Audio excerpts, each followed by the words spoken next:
ASEAN নেতা এবং কর্মী আমার সামনে যারা বসে আছে, আপনারা সবাই জানেন যে কোনো আপনার প্রোগ্রামের হোক বা যে কোনো কাজের হোক একজন প্রাণপুরুষ থাকে। এখন জয়ন্ত বা আমাদের প্রতীক হচ্ছে আমাদের পশ্চিমবঙ্গ আইনজীবী সেলের চেয়ারম্যান,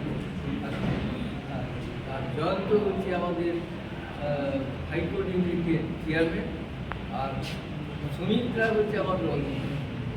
সুতরাং আমরা যদি বিভিন্ন ক্রীড়া মনোমুগ্ধা যে ছড়িয়ে আছে তাদের একটা জায়গা নিয়ে আসি, তাহলে গ্রামীণ ভালো হবে।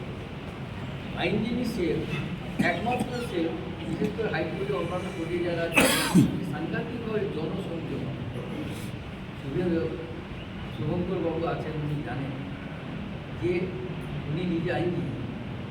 আর যদি পশ্চিমবাংলায় কংগ্রেস যেখানে পৌঁছেছে অত্যন্ত খারাপ অবস্থায়, আইনজীবী সেল যদি সক্রিয় হয়, আমি বলছি যে প্রত্যেকটি মানুষের কাছে কিন্তু কংগ্রেসের বার্তা বলে।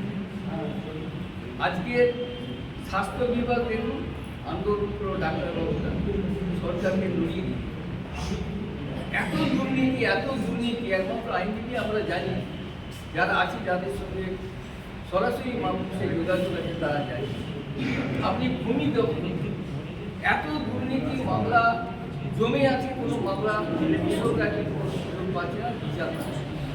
সেচে দেখুন সর্বত্রই দুর্নীতি, একমাত্র আইনজীবী আছে যারা কিন্তু এই দুর্নীতির বিরুদ্ধে লড়াই করতে পারবে। এবং আপনারা আমরা যারা আইনজীবী আছি, আমাদের একমাত্র কাজ এই সংগঠনটাকে জোরদার করা। হাইকোর্টে আমরা যারা আছি আজকে সবাইকে আমরা একটা জায়গায় আসতে পেরেছি। আমাদের পশ্চিমবাংলায় 250 কিছু বার আছে। একসময় প্রত্যেকটি বারে আমাদের ইউনিট ছিল, এখন আমাদের ইউনিট খুব কম বারেই আছে। শুভঙ্কর বাবু আছেন, আমি বলব যেটা আমাদের রাজ্য কমিটি বিভিন্ন, তার সঙ্গে সঙ্গে হাইকোর্টের একটা নিয়ম আছে, যখনই প্রদেশ কংগ্রেসের আইনজীবী সেলের কমিটি হয়, যেহেতু হাইকোর্টে এখন প্রায় 12,000-এর বেশি সদস্য আছে, সঙ্গে সঙ্গে কিন্তু হাইকোর্টের চেয়ারম্যান করে দেয়। এবার তারা কি করেন না, রাজ্য কমিটি করে, এটা কিন্তু তাড়াতাড়ি করে। এবং আমাদের একজনকে প্রস্তাব দিলেন যে আইনজীবীদের একটা সম্মেলন করা দরকার। আমাদের একটা সম্মেলন হয়েছে, সেটা হচ্ছে শিলিগুড়ি, আমরা সবাই গিয়েছিলাম, ভালো সম্মেলন করেছে। আইনজীবীদের মধ্যে স্বতঃস্ফূর্ত হয়ে গিয়েছে এই সরকারি যে দুর্নীতি তার বিরুদ্ধে তারা লড়াই করছে।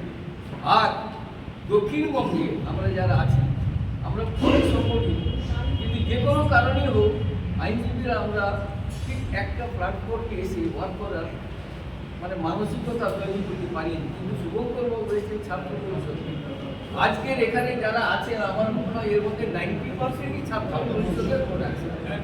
সুতরাং শুভঙ্কর বাবু এসছেন, উনি নেতা, আমরা সবাই সৈনিক যদি